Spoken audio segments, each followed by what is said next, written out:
that you can see the slide deck okay? Yes, you'll just need to do that swap again, the display settings. Sounds great. Perfect, all set.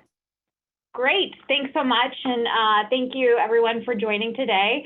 As Danelle mentioned, I'm going to be really taking you through an Arizona Medicaid telehealth journey before, during, and what we're planning for post the COVID-19 pandemic. And throughout my presentation, I'm happy to take questions and make it interactive. And so Danelle maybe, she'll be monitoring the chat box for any questions as we go. And so I always like to start off because I know most of our participants today are direct healthcare providers from FQHCs and RHCs, and you really are the foundation of our healthcare infrastructure to serve, Medicaid as well as under and uninsured. And so I just want to take this time to say thank you for all that you've done for our members in Arizona. You'll see that our membership for Medicaid has grown. And so you are a vital component of ensuring our members get access to care, including quality healthcare services. So thank you for all of your tireless efforts in making that happen this past year. I know it has not been an easy year with COVID, with the COVID pandemic, and hopefully that light at the end of the tunnel is here with the COVID vaccine. All right, so just getting started, just wanted to note I do not have any conflicts of interest to disclose. And I always like to start off with presentations, including specific to telehealth, providing a framework of what AACHC is in Arizona. And so AACHC is our Arizona Medicaid program. It stands for the Arizona Healthcare Cost Containment System. It's a mouthful, and we are serving almost about 27–28% of the Arizona population with over 2 million. We're actually at 2.2 million lives covered right now, through the pandemic. And I have a upcoming slide demonstrating the growth during the pandemic. We also cover over half of the births in Arizona, as well as 2/3 of the nursing facility days, due to our long-term care program. We are a federal state partnership, and the vast majority of our funding does come from the federal government through our contract with the Centers for Medicaid and Medicare Services. And we are specifically Medicaid, so we're that Medicaid component of CMS.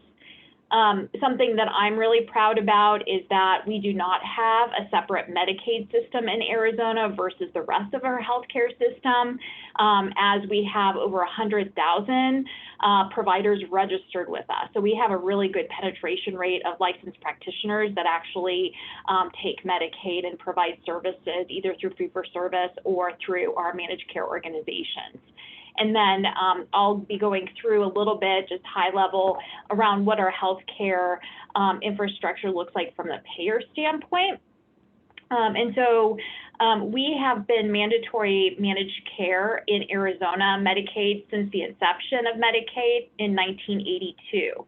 And so the vast majority of our membership is served through managed care organizations. And our largest line of business, as we like to call it, is our acute line of business, referred to as AACHC Complete Care. And we recently integrated at the payer level the behavioral and physical health services under the AACHC Complete Care product line. And so the vast majority of our membership is enrolled in AACHC Complete Care with 1.7 million members of the over 2 million. And as you can see, it is again for integrated physical and behavioral health services rather. We still do have regional behavioral health authorities that provide integrated care to individuals living with serious mental illness. We have approximately 46,000 members with serious mental illness that are enrolled in those REBAs. Additionally, we've got our long-term care system, including the long-term care system that serves individuals who are elderly or physically disabled. And as you can see, it's about 27,000 members, and they've, from the inception of All-Tex EPD, it's been integrated long-term care, as well as the acute and behavioral health services. We also have our long-term care system for individuals with developmental disabilities served through DES DDD, with about 36,000 members enrolled. And recently, there has been a move towards integration, and DDD is currently contracting with Mercy Care Plan and United to provide integrated physical and behavioral health services. And then recently, on April 1st of this year, DCS, they did a name change to the Comprehensive Health Plan, previously known as CMDP. So Comprehensive Health Plan, we were able to integrate physical and behavioral health services under a single payer through DCS. And DCS is overseeing that contract with the contract awardee, which is Mercy Care Plan. And then we still do have traditional Medicaid, which is known as fee-for-service.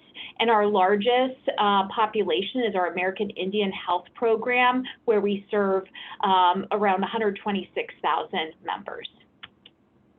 This graphic shows our payer system at the health plan level. I kind of went through some of that, but you have this slide for your reference in regards to who the actual health plans are within each of these lines of business. I noted that our membership is up since the start of the pandemic, and that is in large part due to the requirement to not disenroll individuals during the pandemic. And so basically, if you were on at the start of the pandemic, we have been prohibited from disenrolling. And so we're seeing now over 300,000 individuals on Medicaid in Arizona since the start of the pandemic. And so that's in addition to where we were just shy of 1.9 million. And so now we're just at 2.2 million lives covered through Arizona Medicaid. All right, so now that I've given you the high-level framework of who we are and the big role that we play, since we are the single largest payer of healthcare services in Arizona, the large impact we have when making policy decisions, including on telehealth. And so I'm going to just dive right in. And so I always like to start of where were we with telehealth coverage prior to the pandemic. And so we were actually very fortunate that we had expanded our telehealth coverage policy prior to the pandemic. So this was a long time in the making, and in large part based on stakeholder feedback over the years that we needed to expand what we paid for related to telehealth. So prior to the pandemic, we broadened the place of service allowable for both the distant as well as originating sites, and the originating site is where the member is located. And the primary feedback we had received is that can access reimburse for services when the member is located at home. And so this came in really very helpful when we had the stay-at-home orders, because we had already programmed and implemented place of service home in our system prior to the pandemic starting. In addition, prior to the pandemic, we brought in coverage for telemedicine, remote patient monitoring, and asynchronous modalities. We also dispelled a rumor that we only covered telehealth in certain settings. So we specifically stated that there were no rural versus urban limitations. And prior to the pandemic, we did allow our managed care organizations to manage their network as they deemed appropriate in regards to contracting for services in person versus via telehealth modalities.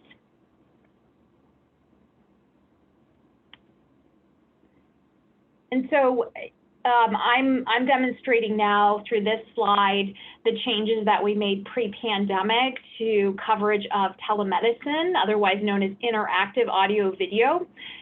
Prior to 10/1/19, we limited in our telehealth policy real-time telemedicine coverage to 17 specific disciplines that were outlined in that policy.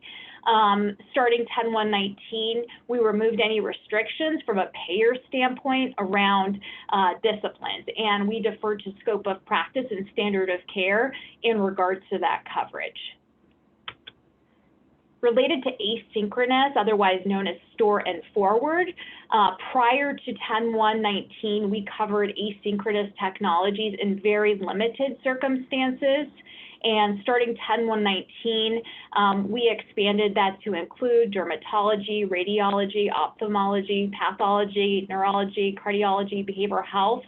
And through public comment, we added infectious disease and allergy immunology. So just wanted to note that we do read all the public comments and look for evidence to expand coverage. And in this case, that was what was done in regards to asynchronous technologies. And then lastly, related to telemonitoring, prior to 10/1/19, we limited coverage to congestive heart failure only. And starting 10/1/19, we eliminated any restrictions on telemonitoring coverage as long as it was medically necessary and cost effective, that it can absolutely be covered in regards to any diagnosis where it's clinically appropriate and standard of care. All right, so that's a lot of information around our pre-pandemic. Now I'm going to go into our intra-pandemic. As I mentioned, because we had greatly expanded telehealth coverage prior to the pandemic, it put us in a really good position at the start of the pandemic.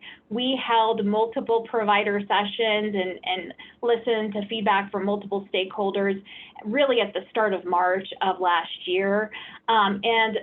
Overwhelmingly, the primary concern was around technology, and both from the provider standpoint as well as the patient standpoint. And so there was a huge outpouring of requests for us to cover more services via audio only. And so we did create an audio only code set based on requests from the communities. And so that is, I've got hyperlinks to all of that information in a subsequent slide, but that was one of the huge push for making sure that we were doing our part as a payer to limit the spread of COVID-19 and to reinforce the stay-at-home orders at the start of the pandemic. Additionally, there were additional codes for telemedicine and asynchronous that were requested, and we did add those as well. So over 150 codes we added for those technologies. And also of note, we required our managed care organizations to reimburse at the same rate for contracted services that were in person via services delivered via telehealth modalities. Additionally, we required them to cover all contracted services via telehealth modalities when clinically appropriate. This is the table that I was referencing. It's also on our telehealth webpage. And so as you can see, we have the what on the far left, the technology type, the applicable modifier, as well as place of service, a link to the actual code set. And right now, basically all of the codes that are available, we're planning on maintaining, with the exception of we're currently evaluating that temporary audio only code set that we had added during the pandemic. And I'll be going into a little bit more details of the different factors that we're considering in regards to which codes we'll continue to cover post-pandemic. All right, so if you don't have your coffee on you and you're a coffee drinker, definitely recommend that. I'm going to transition into some data slides. And so the first data slide is from the federal government. This was just released, I think it was last Friday, by CMS. And the map basically shows the average monthly rate of services delivered via telehealth per 100,000 Medicaid and CHIP beneficiaries. And CHIP is basically Kids Care or Title 21. And so as you can see, as far as that the service use color scheme, that Arizona is actually one of the few states that is in the higher range of average monthly rate of service delivery for telehealth. And you'll see that we have in many ways been leading the charge related to telehealth services for Medicaid as a Medicaid state. And so something that we're definitely proud of, but couldn't do that without all the great work that our providers did to bridge the gap during the pandemic. And now I'm going to be transitioning to Arizona specific slides. This first slide is looking at a rolling 12-month data in regards to the percentage of enrolled members with one or more telehealth services. And telehealth in this context does include audio-only service delivery. And so prior to the public health emergency, we had about 10% of our membership receive one or more services via telehealth on that rolling 12 months. And then you see the growth during the onset of the public health emergency in March. But because it is a rolling 12 months, we've seen continued growth. And our most recent data is from April of 2021, where 31.4% of our membership received one or more services via telehealth modalities in the preceding 12 months. This data slide is going from the member perspective to our claims encounters perspective as far as paying for services. And so the top line is the in-person service delivery, the blue line is telephonic, and the yellow line is all other telehealth modalities. And so as you can see, we did see a significant drop in services being delivered to our membership via in-person, and we had anticipated that. And as you can see, we did see a bump up in the number of services via telehealth as well as telephonic. This is on a million per million y-axis, and so I'm going to take that bottom information and basically show you on a different axis of 100,000 what that looked like specific to telehealth versus telephonic. And so we did see, as far as claims encounter volume, we did see a spike in April and then some leveling off. And as you can see, our telephonic audio-only services are being provided at a higher service rate than our interactive audio, video, and other telehealth modalities. In regards to looking at it from a behavioral health versus physical health perspective, this slide compares that in-person, again, for physical and behavioral health services to services delivered via behavioral health versus physical health on the telehealth side. And we're going to be digging in a little bit more on that in subsequent slides. But this graphic basically demonstrates the distribution of all claims and encounters amongst these different categories. And so we are still seeing a higher percentage in the telehealth space being delivered to serve individuals with behavioral health conditions, which is not surprising because that was the case prior to the pandemic, and that continued to be the case during the pandemic. But of note, we did see an uptick in telehealth being utilized to serve individuals with physical health conditions, and I'll go into detail on that. All right, so if we look at primary diagnosis treated via telehealth pre-pandemic, as I mentioned, the vast majority of services from a claims encounters perspective was in the behavioral health space. And so looking at claim count specifically, these were the top 5 conditions, regardless of, diagnoses, whether it be behavioral health, physical health, substance use. These were the top 5 diagnoses based on claim volume that we saw in the telehealth space prior to the pandemic. In regard to during the pandemic, as I mentioned earlier as well on that graphic, we still saw, as far as claim volume, still in the behavioral health space, those are coming in as the top primary diagnosis being treated during the pandemic via telehealth. And so if we remove primary behavioral health diagnoses and only look at physical health diagnoses, this is this graphic prior to the pandemic, and this is specific to real-time audio video. And I will note the y-axis here is pretty small on a scale of 0 to 90. And so the total number of claim lines prior to the pandemic, looking and defining that pre-pandemic period of October 2019 to February 2020, we had a grand total of claim lines for physical health conditions for audiovisual, otherwise known as telemedicine, is a total of 1,687. So relatively small in the grand scheme of our healthcare delivery. And this was, again, still prior to the pandemic, related to physical health only primary diagnosis. And this goes through the most common procedure codes that were utilized prior to the pandemic, still grand totaling that 1,687. And just of note, most are that those professional E&M codes. All right, so what did we see during the pandemic in regards to, and that's defined as March to July of 2020, and also number of claim lines. As you can see, a pretty significant growth of total claim lines of 369,457. So in comparison to just over 1,600, pretty significant growth in the use of audiovisual for physical health conditions.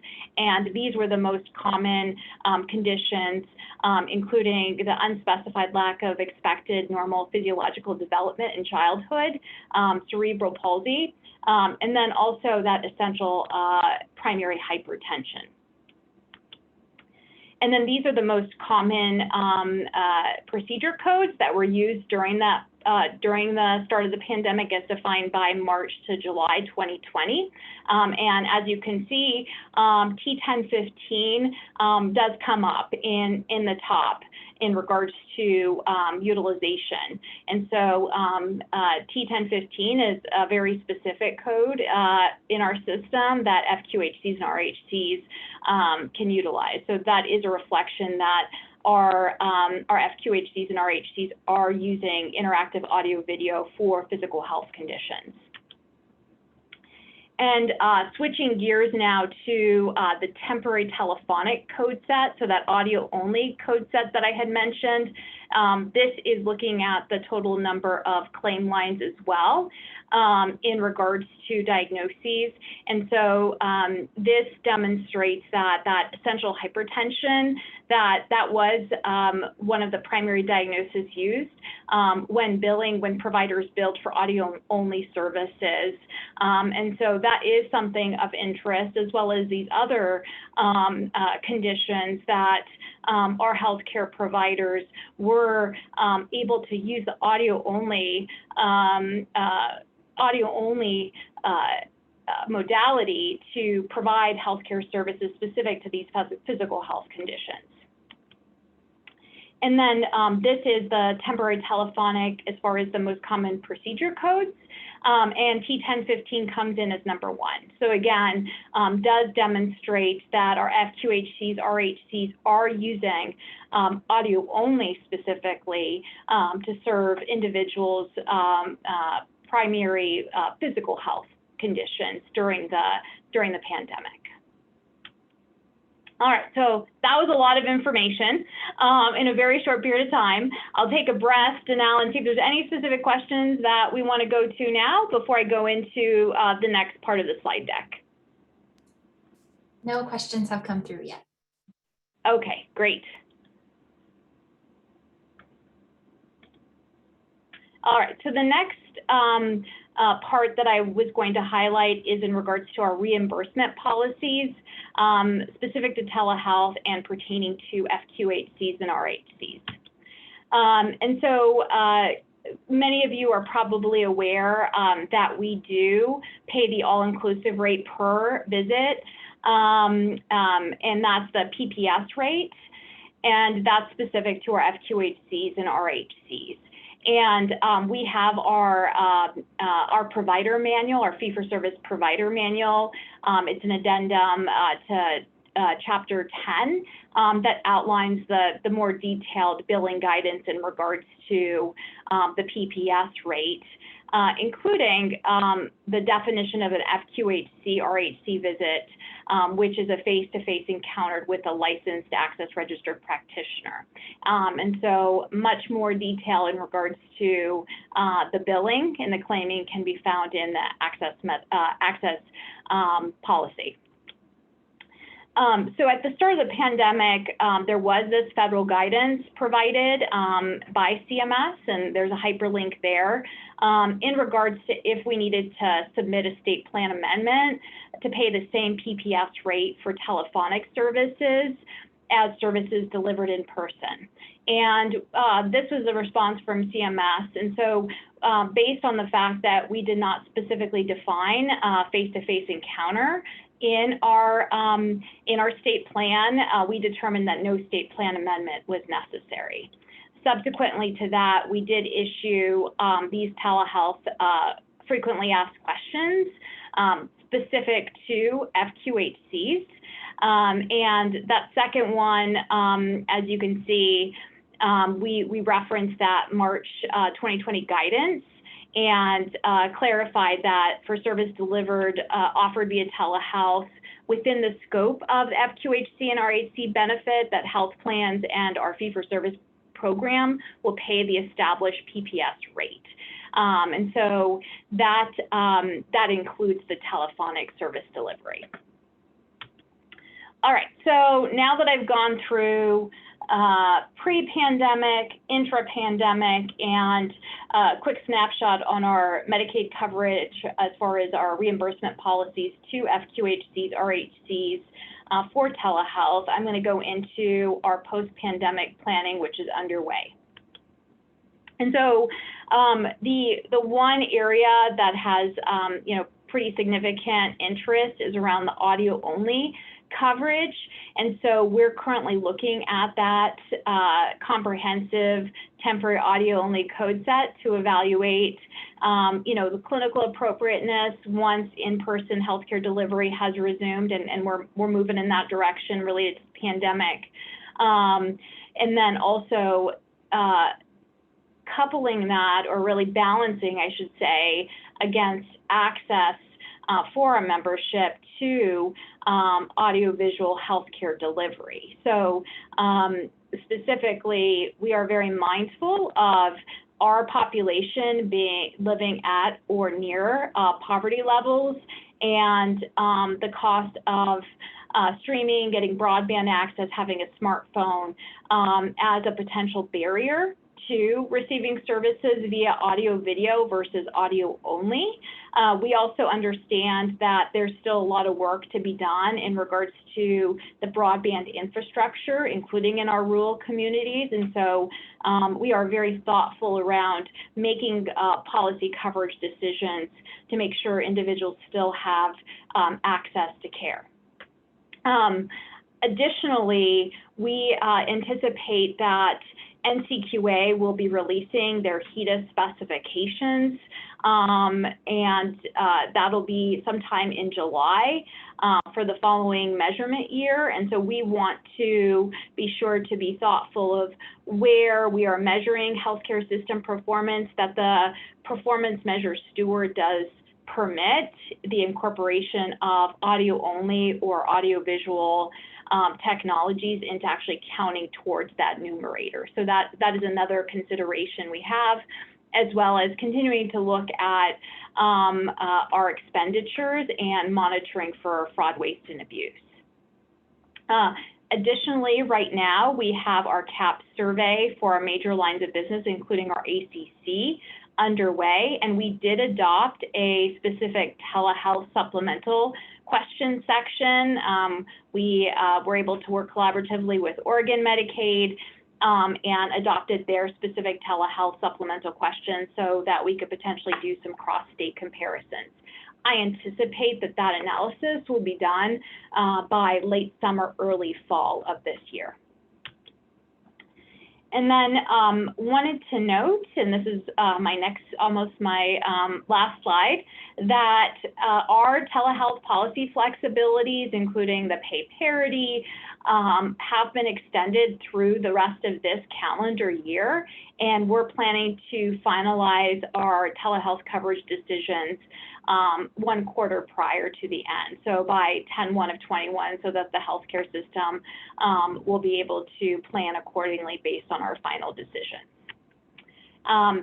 We have created a telehealth specific webpage, and this is the direct link to that. And then we also still maintain our COVID telehealth FAQs.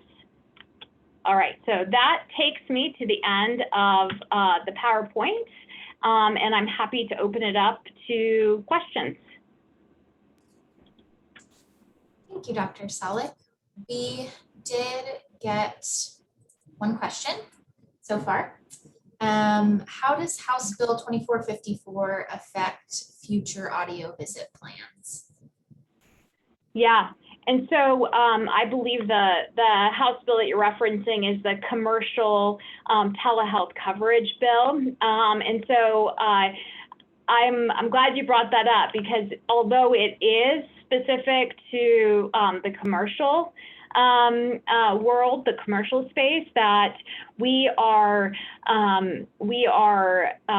evaluating to make sure that we continue to cover on par with commercial plans, so that there is not a disparity between Medicaid coverage decisions and commercial plan decisions. And I would say that we were leading the way of telehealth coverage prior and during the pandemic. And so many of the expansions that occurred within the commercial telehealth space were based on policy decisions Medicaid made. And so where that bill has specifically outlined, for example, pay parity, is in regard to audiovisual, as well as audio only for behavioral health. And so we're looking at what that means in regards to audio only for physical health conditions around pay parity, since that bill did not specifically require pay parity for physical health for audio only services. So again, that is specific to commercial health insurers. And so we and Medicaid can make our own coverage decisions, but our goal is to make it at least as expansive as commercial to not provide any disparities from the payer level in regards to member access. Thank you, Dr. Salek. I have a question. While our audience is thinking of questions they want to ask, I'll chime in with one that I have, just because I've worked in oral health for the last 8 years. I saw teledentistry referenced at the very beginning of your presentation, but just curious if you all have looked at trends with teledentistry, and what does that conversation look like currently at Access? Yeah, no, that's a great question. I'm actually pulling up those slides right now, and I'll see if I can share them. Overall, the teledentistry utilization in comparison to the telehealth on the physical and behavioral health space is much lower. And so providers aren't adopting teledentistry in the same way. And we did expand the coverage codes during the pandemic for teledentistry. And so I think it's still an evolving field of telehealth practice. My recollection, again, as I'm pulling up the slide deck, is that over half of the teledentistry services that were delivered to our members were done through FQHCs. And so FQHCs do have provided the bulk of, or at least half of, the teledentistry services that we're seeing being delivered to our membership.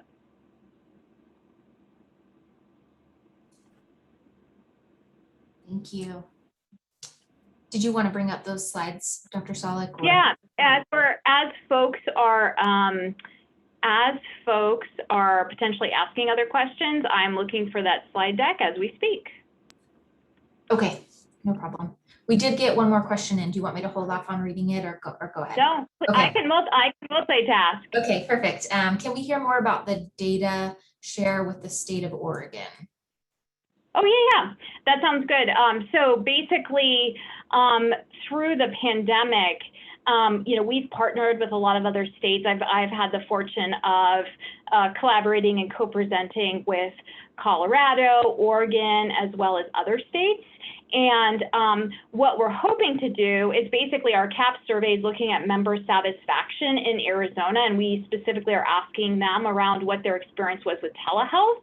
And so we want to see what Arizonans' experience was with telehealth, and I'm happy to share the specific questions that we've added and compare that to Oregon responses and see if there's any differences.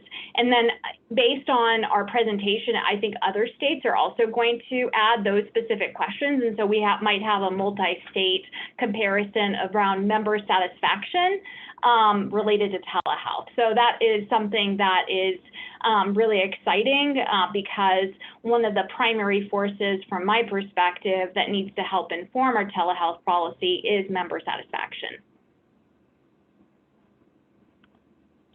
Great, thank you. We just had another question come in. What can you say about overall utilization rates, telehealth, audio only, in person for similar conditions during the pandemic, and how will that influence decisions on future reimbursement? I know you touched on that a little bit earlier. Yeah, and so I think that as we continued to see pre-pandemic as well as during the pandemic, the primary use of telehealth modalities was in the behavioral health space. So as far as volume of claims, still higher on the behavioral health side versus physical health side. Having said that, we did see significant growth in physical health delivery via telehealth modalities during the pandemic. So I anticipate that some of those practitioners, as well as members that experienced healthcare delivery, such as I showed, I think prior to the pandemic, essential hypertension was one of the top. During the pandemic, that was still in the top 3, that we're going to continue to see ongoing maintenance as well as expansion of the use of telehealth modalities to serve physical health conditions. So I do anticipate that is here to stay. Thank you. The next question is about the geographic breakdown of telehealth services. Is that something that you all have looked at? We have, yes, and we've looked at it by county and controlled by rate per 100,000, and I also have those slides as well. And so I'm happy to go back to share my screen and pull up the teledentistry slides as well as look for specifically those the utilization by county controlling for rate per 100,000. So let me see if I can go ahead and share.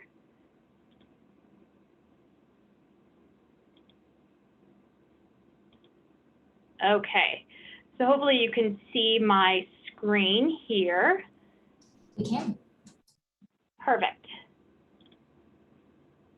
Just going to present it. And so these are the teledentistry slides I was mentioning. And so this was teledentistry utilization in regards to by modality, so asynchronous versus synchronous from March to September of 2020. And so this is the total number of claims. So still relatively small number, as I was mentioning, Danelle. So 557 claims in that time period for real-time audio visual versus 240 for asynchronous store and forward. And then, as I mentioned, in regards to by provider type, and this is also by number of claims, we had about half more than half of claims coming in from FQHCs, as well as one claim coming in from a rural health center related to teledentistry. So in the grand scheme of things, still a relatively small number, but I think as the technology continues to advance, that teledentistry may continue to be utilized in regards to both from the provider as well as member perspective.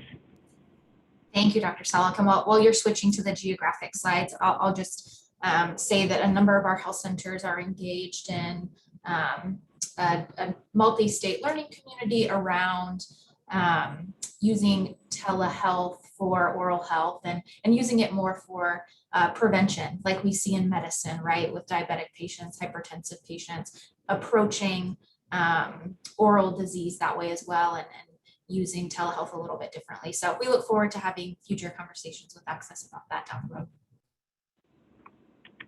That's great. Yes, I agree. I think with everything telehealth, things continue to expand. And so I'm going to share again the county specific information. And so you should be seeing this now. And I'm going to just make it bigger. All right. And so this slide is specific to telehealth for physical health services via audio, and this is specific to audio, visual, and store and forward because it's not apples to apples for audio only, since we greatly expanded that audio only. So this slide is specifically looking just at that real-time audio visual as well as store and forward. And the blue line is the pre-pandemic period of October 2019 to February of 2020. And the yellow line is the intra-pandemic period of March through July of 2020. And so as you can see across counties, again, specific to physical health services and controlling is actually a rate per 10,000 enrolled members, not 100,000. So just wanted to note that we saw an increase across the board of telehealth utilization amongst the different counties, and a particular increase in regards to our rural communities. That includes, as you can see on this, Cochise County as pretty significant expansion. We also saw Pinal and Yavapai, in addition to, Maricopa and Pima counties as far as our larger metropolitan areas. And I'm going to see, Danelle, if I have this for behavioral health real quick too. I'm not sure if I do, but if I do, I'm happy to share it. Okay, great. While you're doing that, I will read the next question. It has been our experience that vulnerable populations are more open and in need of telehealth services because of their level of vulnerability and being frontline workers. As such, community health centers, as you mentioned, and dentists of color who also treat this population use this service. The company DentaQuest, which is now CareQuest, wrote a recent article speaking to this need and issue. What are your thoughts around this continued need? Yeah, I completely agree that one of the ways that we address healthcare disparities, both from the provider lens as well as the member lens, is making services available via any modality that's clinically appropriate and accessible, right? And so I do think, again, we have had a pretty rigorous audio-only coverage for this very reason, in regards to member access to broadband as well as technology. And so we did not want that to be a barrier to care. I also wanted to know, because I'd be remiss if I didn't, that we are fortunate in Medicaid to cover non-emergency medical transportation, otherwise known as NEMT.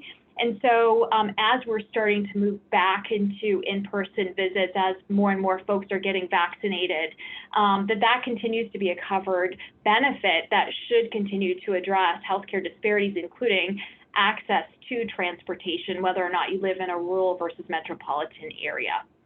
And so for those services that are not appropriate to deliver via telehealth, that members can still access health care in Arizona when they're enrolled in Medicaid by getting free transportation when they don't have transportation available to them. Thank you. Our next question is related to the satisfaction surveys that you mentioned for members. Will you also be doing a satisfaction survey of healthcare providers around telehealth? Yeah, and I think that's a great question. And I agree, like I am very cognizant that in order to keep our membership happy with the healthcare services, first and foremost, we need to keep our providers happy, right? And so we need to continue to support our healthcare workers. So to that end, I know that there have been multiple surveys, including from the Department of Health Services, around provider experience and satisfaction. I think that what we've gleaned over time is that certain type of specialties lend itself more easily to telehealth. There's ongoing concerns around, legal ramifications in regards to, doing telehealth in lieu of an in-person visit versus a hybrid-based approach, which I think we're going to continue to see more and more of. Obviously, you can't give immunizations or do lab draws via telehealth visit, but how do you set up a clinic so that we're able to best work into the workflow that in-person visit versus a virtual visit like this? And I know for many of us, we personally have gotten healthcare services both, via telehealth modalities as well as in person during the pandemic. And so I think our own personal experience with it will lend itself to what the future of telehealth looks like in Arizona. I am always for doing additional surveys, including of our provider system, to look at provider satisfaction. The only concern that I continue to have is survey burnout from our providers, and so we try to balance that out with, in members too. I mean, it's definitely, we're seeing that decline around member participation surveys. So we just want to balance around making sure the juice is worth the squeeze and we don't overburden our providers by additional surveys. Anecdotally, when I've had, different conversations in different public forums, I can say overwhelmingly it is a very positive response that I've gotten from providers, that they want to continue to utilize it, including in the primary care space.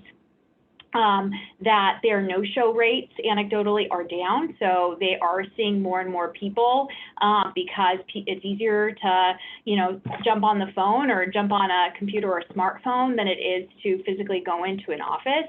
And so I can say, based on the different forums I've been in, there has been overwhelmingly positive feedback from the provider community. Thank you. Our next question comes from one of our health center CEOs, and she asked, the state received great support from SAMHSA for behavioral health block grants. Is there more you can share on how those funds will be prioritized, and will those funds help to support behavioral health telehealth services? Great question. Yeah, and we, to that point, we have been fortunate to receive additional block grant funding. Our application to SAMHSA is due by July 2nd. And I can tell you this, I just have to pull it up. I can tell you the specific amounts that we received for the supplemental. Let me let you know. All right, 70 million in supplemental payments from SAMHSA for the mental health block grant. It's just over 39 million for the substance abuse block grant. It's 32 million. And that the funding period for that additional 70 million is between 9/1 of 21 and 9/30 of 25. And so we do have quite a number of years to utilize those additional dollars. And I think, to Wendy, to your point, we will absolutely look to see if we can, for example, use those additional funding to support specific aspects of telehealth for behavioral health as permitted by the grant. The issue is around will they permit, for example, can we buy devices? And so we have to look in the specifics of the SAMHSA allowances to see if we're allowed to buy devices, for example, for our membership to access, or broadband subscription. So we'll look at those allowances to see what's permissible, but absolutely, we will leave no stone unturned. Great, thank you. We have time for one more question. I'm sorry, we're not going to get to all of the questions, but we'll take one more.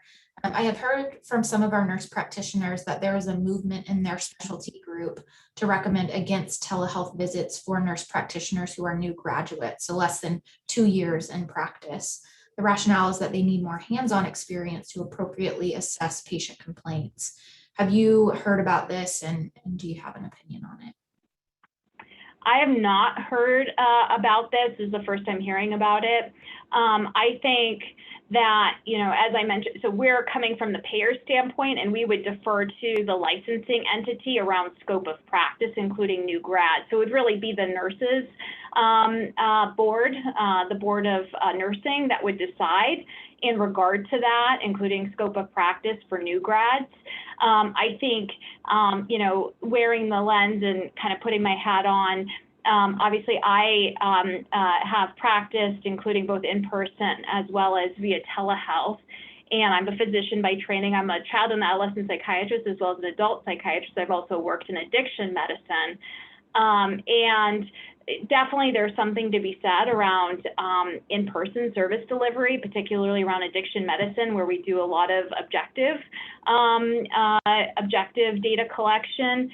Having said that, I think students, including medical students and residents, are going to be more and more exposed to providing it. And I can say I supervise Stanford residents in our addiction medicine clinic, and they provided services via telehealth. And so I think that there is going to be an ongoing expansion earlier on of providing these services as students, as residents, to help prepare early grads for delivering via this modality. But at the end of the day, it's going to be up to the licensing board to decide that.